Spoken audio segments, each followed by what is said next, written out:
So we have the vision, the mission, and the strategic priorities, which should come from the highest level of the organization. And what you ideally want to get your team to do is to cascade the goals.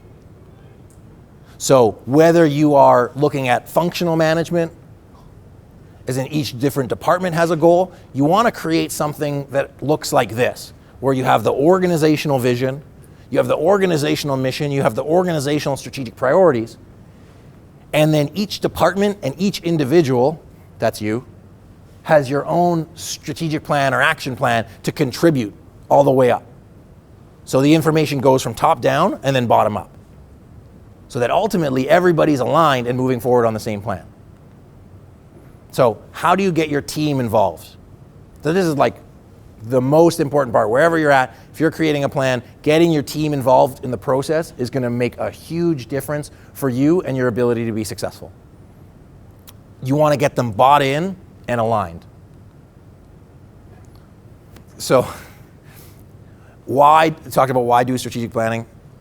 I share with you like a story of an old man and his dog.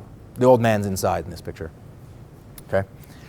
So there's a guy walking down the street, and he walks and sees this dog and an old man on the porch. And the dog is just lying there and sort of making this like howling noise. Like a the guy walking by is like, well, why is your dog making that noise? And he's like, well, he's lying on like a tack that's stuck out of the floorboards. So, okay, well, why doesn't he get up?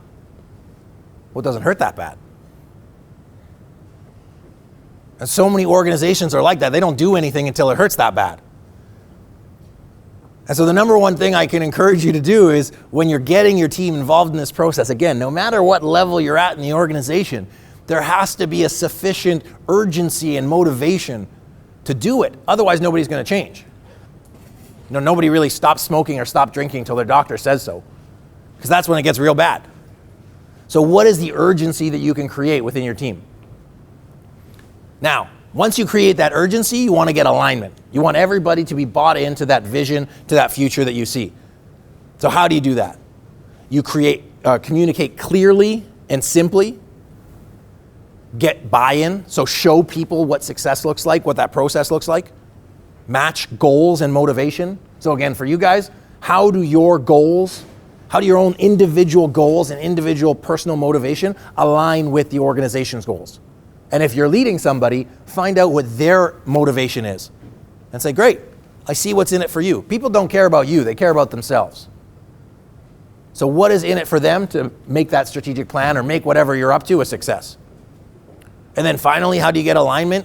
Make sure that there's the capability to execute on the plan. Your people need a scoreboard. You need a scoreboard to win. We're going back to that game thing. You need to know how you're going to win the game, and creating a scoreboard for your team, for your department, for whatever, will support you getting everybody bought in and engaged into the process. Okay, so we talked about wherever you're at in the organization, getting that plan into people's ears. You got to communicate the plan. So keep in mind that different people communicate differently. So whether words, audio, pictures, I've seen some organizations put stuffed animals on a table and say, okay, this is how we're communicating the plan, because it's taking this image and making it real in the minds of people. So how can you share the strategic plan within your organization? And think that there's a few different ways to do it. Now, what does this mean for me? And the reason I put this graphic up is because so often when you hear about a strategic plan happening, and you might have been in this situation, you're sitting in your office and you're like, oh man, management like went off site and they did this strategic plan. And you just like think of the worst. You're like, oh my God, what does this mean? Are they changing the company? Are they changing my job?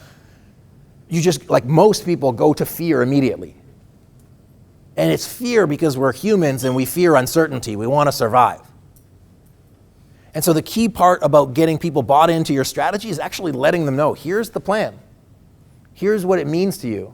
Here's how it's going to impact you. And then you'll take the face from phase one up here. This guy will be like, oh, I get it. I'm totally into doing this plan. That's perfect. Let's rock and roll. You guys get me? Okay. I don't know if they'll look like babies. Sorry. This is like one of the things I really want you to take away. Harvard did a study about the what aligns most with strategy execution. Okay, and this basically information and communication rights, or decision rights and communication.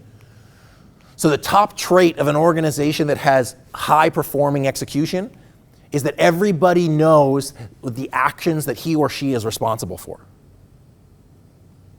And number two is that important information about the competitive environment gets to headquarters quickly. All of these are about communication. So no matter where you're at in the organization, you got to talk. Talk up, talk down, talk around, and get everybody on the same page in terms of where you're going and what's important. It's all about alignment. And if you don't have alignment in one piece of the organization, it falls apart.